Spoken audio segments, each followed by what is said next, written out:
तर जय हिंद पोरांनो, मजेत का? काही प्रॉब्लेम, काही अडचण?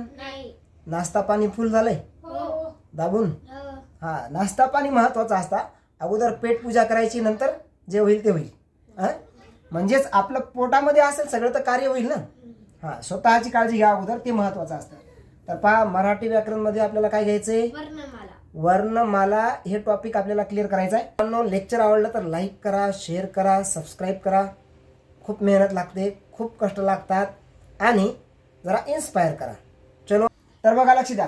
मराठी व्याकरण मध्ये वर्णमाला नावाचं जे चॅप्टर आहे ना, हे इतकं महत्वाचं आहे बघा, की या चॅप्टरवर परीक्षेला किमान 2 ते 3 हक्काचे प्रश्न तुम्हाला विचारले जातात बघा. किती? कमीत कमी बोलतो मी 2 ते 3. इतकं महत्वाचं आहे. आणि तो एकही प्रश्न नाही गेला पाहिजेत. एकही प्रश्न नाही गेला पाहिजेत असं तुम्हाला मी क्लिअर करणारा आणि परीक्षाभिमुख असणारा, उगा बाष्कळ गोष्टी सोडून द्यायच्यात. तर बघा, लक्ष द्या. इथं वर्णमाला म्हणजेच मराठीतील मूळाक्षर आहेत. तर मग वर्ण कशाला म्हणायचंय नेमकं हे तर माहित पाहिजे की नाही? आणि वर्णाची व्याख्या अगोदरच्याच चॅप्टर मध्ये आपण क्लिअर केली. तर मग मला सांगा बरं जरा, की वर्ण म्हणजे काय? कोण अभ्यास केला पाहू आता? हा, काय आहे वर्ण म्हणजे?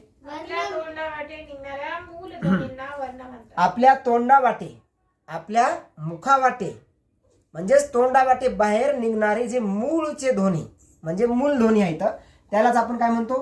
वर्ण. तर मग असे मराठी व्याकरणामध्ये किती वर्ण आहेत? तर मराठीमध्ये एकूण मूल ध्वनी 48 आहेत. किती आहेत? 48. हेच उत्तर द्यायचं. आता काही जण डोकं असं लावतात, सर काही पुस्तकात 50 दिलंय, काही पुस्तकात 52 दिलंय. तर तुम्हाला मी सगळं कन्फ्युजन क्लिअर करतो, काही प्रॉब्लेम नाही. जरा नट बोल्ट तर खोलू द्या मला याची वर्णमालेची, तुम्हाला सगळं लक्षात येईल. काहीच प्रॉब्लेम नाही, काहीच अडचण राहणार नाही. A to Z तुमचं कन्फ्युजन दूर होईल. तर असं जर तुम्हाला विचारलं मराठीमध्ये एकूण मूल ध्वनी किती आहेत, तर काय उत्तर राहील मग? आता 48 राहील. एवढं आता लक्षात ठेवा, आणि तेच उत्तर द्यायचंय तुम्हाला. बघा, लक्ष द्या. पण काही कंडिशन बदलली तर त्या कंडिशन मध्ये उत्तर कधी चेंज होतं, कसं होतं, ते पण कन्फ्युजन दूर होईल. काही प्रॉब्लेम नाही. तर 48 वर्ण आहेत. तर या 48 मध्ये स्वर, त्यानंतर स्वरादी, लक्षात येते का काय बोलतो मी? स्वर झाल्यानंतर स्वरादी, नंतर व्यंजने. तर हे असे 3 गट तुम्हाला मुख्य करता येतात. आता काय काय बोललो मी? स्वर, स्वरादी आणि व्यंजने. रिपीट बोला. स्वर, स्वरादी, व्यंजने. तर असे एकूण स्वर किती? 12 स्वर. मराठीमध्ये एकूण स्वर किती आहेत?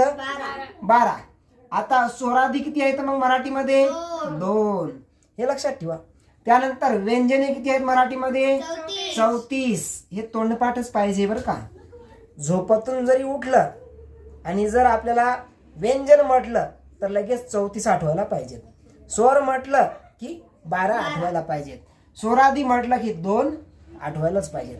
आता हे 12 स्वर जे आहेत हे कोणते आहेत? बघा, लक्ष द्या. एक अ, दुसरा आ, तिसरा ई, चौथा हा ई, पाचवा उ, सहावा हा दुसरा उ, त्यानंतर 7वा ए, त्यानंतर 8वा ऐ. लक्षात येते का? काय प्रॉब्लेम आहे का? काय अडचण आहे का? नाही. मग शांत राहा. तर ह्या ओ, आणि नंतर औ, त्यानंतर एक रू, आणि एक आहे लू. लक्षात आलं का काय बोलतो ते मी? तर किती स्वर झाले असे एकूण? टोटल 12 स्वर आहेत. किती स्वर आहेत? 12. मग एकूण स्वरादी किती आहेत? तर स्वरादी 2. एक अनुस्वराच्या स्वरूपात जो असतो तो अमटीचा अम, आणि विसर्गाच्या स्वरूपात असतो तो म्हणजेच काय? आहा सी आहा. कोणता असतो? आहा सी आहा. म्हणजेच 2 स्वरादी आहेत. आता व्यंजने किती आहेत? 34. तर 34 व्यंजने कोणते आहेत? जरा लक्ष द्या. हे बघा, असेच वर्ग लक्षात ठेवायचे याचे. एक च, त्यानंतर ट, त्यानंतर त, त्यानंतर प. हे 5 वर्ग. हे 5 वर्ग लक्षात ठेवायचे. वर्ग वाईज लक्षात ठेवलं तर संधी सोपं जाणार. हे पहा, आता सांगतो संधीचा बेस इथं आहे, म्हणून जरा काळजीपूर्वक समजून घ्या. तर क, त्यानंतर ख, हे 2 सोबत, त्यानंतर थोडं ग, आणि हे घ, हे याचा वर्ग वेगळा म्हणून हे 2 सोबत, आणि 5वा वाङ्मयाचा न हे वेगळाच. लक्षात आलं का? काही प्रॉब्लेम आहे का? काही अडचण कोण आहे? मला वाटलं पोरं जायचं. बोला कृष्णा, हरीश. हा त्याला इकून बेटा हरीश इकून. हा आता लक्ष द्या. काही प्रॉब्लेम आहे का? आता बसा शांत. बघा लक्ष द्या. तर मग आता हा च च त्यानंतर ज त्यानंतर झ त्यानंतर त्र त्यानंतर ट ठ हे 2 सोबत, त्यानंतर ड आणि ढ हे 2 सोबत, आणि बाणाचा न, त्यानंतर त थ द ध आणि नळाचा न, त्यानंतर प फ ब भ आणि मगरीचा.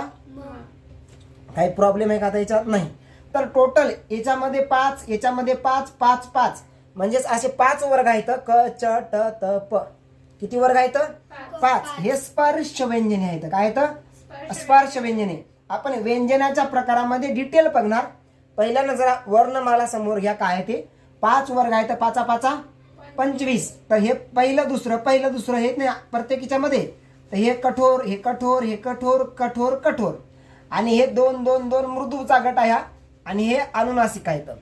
नाकातून ज्याचा उच्चार होतो त्याला काय म्हणतो आपण? अनुनासिक. ह्या व्यंजनांच्या प्रकारामध्ये स्पेशल व्यंजन आपण लेक्चर घेणार, तेव्हा टोटल त्याला क्लिअर करणार. काय प्रॉब्लेम नाही. पण तोपर्यंत लक्षात आलं का काय बोलतो ते मी? काही अडचण नाही. आता इथं जे 4 आहेत आता काय? तर आता इथं य त्यानंतर र त्यानंतर ल आणि व हे 4 काय आहेत? अर्धस्वर. हे काय आहेत? 4. आता व्यंजनच आहेत ते व्यंजनच आहेत. पण हे जे होते हे काय होते? स्पर्श व्यंजने होते. आणि हे काय आहेत? मग आता हे आहेत अर्धस्वर. काय आहेत? अर्धस्वर आहेत. लक्षात आलं का? किती आहेत अर्धस्वर मराठीमध्ये?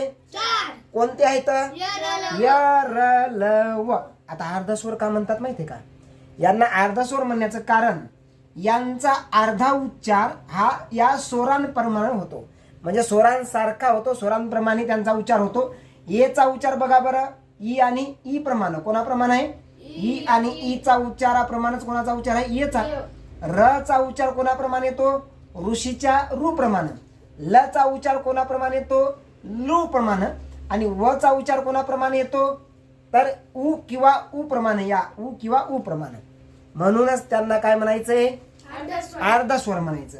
आता अर्धस्वर झाल्याच्या नंतर 3 उष्मे आहेत. काय आहेत? उष्मे किती आहेत? मग 3. आणि अर्धस्वर किती आहेत? 4. उष्मे हे शाळेचा श, षटकुण श आणि 1 सस्याचा स. कळालं का? 3 उष्मे कोणते कोणते आहेत? 1 मिनिट, इथं दिसत नाही का तुम्हाला? हे बघा इथं इकडे घेतो मी. उष्मे 3 आहेत. 1 शाळेचा श, 1 षटकुण श आणि 1 सस्याचा स. 3 उष्मे आहेत. कोणते कोणते उष्मे आहेत बोला? शाळेचा श, षटकुण श आणि सस्याचा. आता उष्मेच का म्हणतात यांना? काय कारण आहे उष्मे म्हणण्याचं? तर कारण यांचा उच्चार करताना, म्हणजे उष्म्यांचा उच्चार करताना तोंडामध्ये शिट्टी मारल्यासारखा आवाज येतो, उष्णता निर्माण होते, आणि उष्णता निर्माण झाल्यामुळे त्याला काय म्हणतात? उष्मे म्हणतात. कळालं का? काही अडचण नाही आहे का? बोला काही अडचण? अडचण असेल तर पटकन बोला. आता घ्यायचं आपल्याला एक आहे महाप्राण. महाप्राण तसं पाहिलं तर 14 मानले जातात, आणि बाकीचे अल्पप्राण. मग आता महाप्राण कोणते, अल्पप्राण कोणते, का महाप्राण म्हणायचं, अपवाद काही आहे का, यावर प्रश्न बनतात. ते टोटल घेणार. बघा लक्ष द्या. महाप्राण हा एक ह, हा महाप्राण एक ह, पण असे 14 मानले जातात. ते कोणती तेही सांगतो. हे बघा, या ह चा इंग्लिश मध्ये स्पेलिंग कसं लिहिणार बरोबर सांगा बरं? यच. कसं लिहिणार? यच. मग ज्या ज्या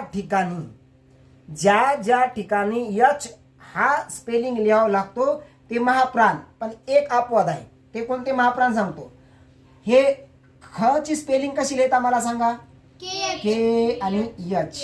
काय झाला मग तो? महाप्राण. या छ ची स्पेलिंग कशी लिहिता तुम्ही? C double H. म्हणजेच महाप्राण यच जिथं यच आला तो महाप्राण. थची टी यच, लक्षात आलं का? थची टी यच म्हणजेच जिथं यच येतो अशी किती महाप्राण आहेत? 14 महाप्राण आहेत. किती आहेत? मग आता माझं म्हणणं एक आहे की मला सांगा चमचाचा चे कुठं दिसतो का? तर चमचाच्या चे ची स्पेलिंग कशी लिहिणार? CH. राईट. कशी लिहिणार? CH. पण लक्षात घ्या जरा, मी आता काय बोललो, जिथं जिथं यच स्पेलिंग लिहितो ते सगळे काय मानले जातात? महाप्राण. मग इथं यच लिहिला गेला, हा महाप्राण आहे का? नाही, हे अपवाद आहे. हे बघा, जिथं यच आहे महाप्राण टोटल. भ मध्ये BH, इथं DH, इथं TH, DH, ZH आहे. जे जिथं यच येतो ना ते सगळे काय आहेत? महाप्राण. पण एक असा आहे चमचाचा चे, कारण तो चमचा आहे. तो काय? म्हणून चमच्याला जरा बाजूला काढून टाकले की बाबा तू यच जरी असेल तर तू नको, चमचा आमच्यात नको, तू बाजूला. महाप्राणामधून चमचा बाजूला. महाप्राणामधून कोण बाजूला काढलं? चमचाचा चे, म्हणजे चमचा फेकून दिला बाजूला, तू नको आमच्या महाप्राणमध्ये. कळलं का? आणि म्हणून हा यच असून सुद्धा महाप्राण नाही. यच असून सुद्धा उच्चारामध्ये महाप्राण आहे का? तो नाही. पण आता एक लक्षात ठेवा, एक असा आहे की इथं प ची स्पेलिंग काय? खाली पी. याच्यामध्ये यच आहे का? या त ची स्पेलिंग काय? खाली टी. म्हणजे याच्यात यच आहे का? म्हणजे हे काय झाले? अल्पप्राण. यांना काय म्हणायचंय? म्हणजे जिथं यच नाही ते काय झाले? अल्पप्राण झाले. मग मला सांगा, सस्याचा स जो आहे उष्म्यामध्ये आहे, तो हा सस्याचा स आहे की नाही? याच्यामध्ये यच आहे का? यच नाही. मग तो अल्पप्राण का महाप्राण? बोला. अल्पप्राण. चूक. मी काय बोलतो बघा, लक्ष द्या. जरी समजा इथं यच नाही ते अल्पप्राण मी बोललो तरी पण हा याची स्पेलिंग यसच आहे, याच्यात यच नाही, पण तो अपवाद आहे.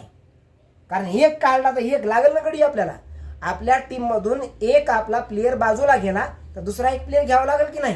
तर इथं यच नसून सुद्धा तो आपल्या टीम मध्ये घेतलेला आहे या महाप्राणच्या. म्हणजे इथं यच नाही तरी पण तो आपला महाप्राण मानला जातो. कळालं का? तो आहे स. कळालं? स. आता महाप्राण कळालं तुम्हाला? हा आहे. आणि बाळाचा ळ काय आहे? बाळाचा ळ माहिती आहे का तुम्हाला? हा स्वतंत्र वर्ण पहिले मानला जायचा. काय मानला जायचा? स्वतंत्र वर्ण. पण अलीकडे MPSC मार्फत ज्या परीक्षा घेण्यात आल्या त्याच्यामध्ये त्याला द्रविडियन वर्ण असंही बोललं. काय बोललेलं आहे? द्रविडियन वर्ण असं पण त्याला बोललेलं आहे. म्हणून मग इथं स्वतंत्र वर्ण किंवा द्रविडियन वर्ण कोणता आहे? बाळाचा र. मला सांगा, इंग्रजीमध्ये मला सांगा बाळाचा ळ कुठं आहे का? मी जर बोललो तुम्हाला फा ळे गाव, तर याची स्पेलिंग जशाल तशी इंग्रजीमध्ये लिहायची, तर कशी लिहिणार? PHA आणि LE लावणार. काय लावणार? PHA LE. आता फाळेगावसाठी साठी काय आलं याच्यात? जर समजा हिंदीमध्ये तुम्हाला बोलायचं तर याला कसं बोलणार? फालेगाव. बाळाचा ळ हिंदीमध्ये आहे का? इंग्रजीमध्ये आहे का? फळ असं बोलू मी, फळ. आता याला हिंदीमध्ये काय म्हणतात? फल म्हणतात. फळ नाहीत म्हणतात हिंदीत काय म्हणतात? फल. हिंदीमध्ये याला फल असं म्हणतात. म्हणजे हिंदीमध्ये बाळाचा ळ आहे का? इंग्रजीमध्ये पण बाळाचा ळ आहे का? म्हणून मराठीचा स्वतंत्र वर्ण असा मानला जातो. पण अलीकडे एक्झाम मध्ये MPSC मार्फत द्रविडियन वर्ण, काय बोललो मी? द्रविडियन वर्ण म्हणून असा स्वतंत्र वर्ण मानला जातो. कळालं का? मोजा किती झाले असे? हे बघा, 1 2 हे 12 आहेत. 12 आणि 2 14. आणि हे आता क ख ग घ हे 34. म्हणजे 14 आणि 34 किती होतात? मोजा. पुन्हा हे बघा, पुन्हा सांगतो, मोजा एकदा. हे बघा, हे इथं अ आ इ उ आहे का नाही? तर हे टोटल किती झाले? 12. 12 आणि 2 14. 15 16 17 18 19 20 21 22 23 24 25 26 27 28 29 30 31 32 33 34 35 आणि 36 37 38 39 40 41 42 43 44 45 46 47 आणि 48 वर्ण संपले का नाही इथं? मग आता 50 कोणते येतात आणि 52 कोणते येतात हे क्लिअर करायचे. 50 कोणते येतात आणि 52. हे बघा, क्षत्रियाचा क्षे, इथं मी तुम्हाला क्लिअर करतो जरासं इकडं. हे बघा, हे इथं जरा असं कट करतो. कळतंय, दिसतंय ना सगळ्यांना? हो. काय प्रॉब्लेम नाही इथं, दिसतं ना? नाही. हे बघा, क्षत्रियाचा क्ष जो आहे ना, क्षत्रियाचा क्ष आणि ज्ञानेश्वराचा ज्ञ, हे दोन जे आहेत, हे दोन वर्ण आपल्या मराठी व्याकरणामध्ये मानले गेलेले आहेत. कोणाकडून? सबनीसकडून. तर बघा, लक्ष द्या, इथं क अधिक श आणि अधिक म्हणजेच क आणि श हे दोन, याच्यामध्ये स्वर नाही. याचा पाय असा लंगडा आहे, लंगडा पाय असला की स्वर नसतो. मग क आणि श हे याची उकल आहे, याचा विग्रह आहे. कोणाचा? क्षत्रियाचा क्षेचा विग्रह. काय बोला एकदा? क आणि श. क आणि श. मग क आणि श अगोदरच होऊन गेले का नाही? हो. क गेला होऊन इथं आणि षटकोन श हे होऊन गेला. मग हे डबल रिपीट इकडे घ्यायची गरज आहे, इकडेच आहे ना ते, हो. फक्त संयुक्त आहे. हे संयुक्त व्यंजने मानले जातात. हे दोन, कळालं का? दोन व्यंजनापासून तयार झालेलं हे संयुक्त व्यंजन आहे, कळालं का? आणि ज्ञानेश्वराचा ज्ञ द अधिक न अधिक ये गाईचा ये, असे 3 याच्यात व्यंजने आहेत. द न ये अगोदरच होऊन गेले का नाही? हो. मग हे अगोदर होऊन गेल्यानंतर इकडं काय वापरायची गरज होती का? नाही. पण तरीही संयुक्त व्यंजनानुसार हे दोन जर पकडले, हे इकडंच आहेत, 48 मध्येच आहेत मूळ, पण हे दोन जर पकडले तर मग टोटल 48 आणि 2 किती होणार? 50 होणार. 48 आणि 2 किती होणार बोला? 48 अधिक 2 50. मग आता तुम्हाला हे जर असं बोललं तर हे 2 झाले 50. आणि आता एक अरविंद मंगरुळकर यांनी मराठीमध्ये स्वर किती बोललो मी? 12. पण अजून या आणि एक अ, या आणि एक अ, दिसतंय का तिकडे सगळं? हो. दिसतंय का? एक या आणि एक अ, हे 2 स्वर ऍड केले, एक या आणि एक अ, म्हणजे स्वर किती झाले? 14 झाले. आणि आता या दोन स्वरामुळं पण हे अजून 2 ऍड केले याच्यात, तर मग किती होतील टोटल? 52. तर मग असं जर विचारलं की आधुनिक मराठीनुसार, काय विचारलं? आधुनिक मराठीनुसार एकूण वर्ण किती आहेत, तर मग किती सांगायचंय? 52. पण खाली विचारलं की मराठीतील एकूण वर्ण किती, तर मग काय उत्तर देणार? 48 देणार. कळालं का नाही? कळालं.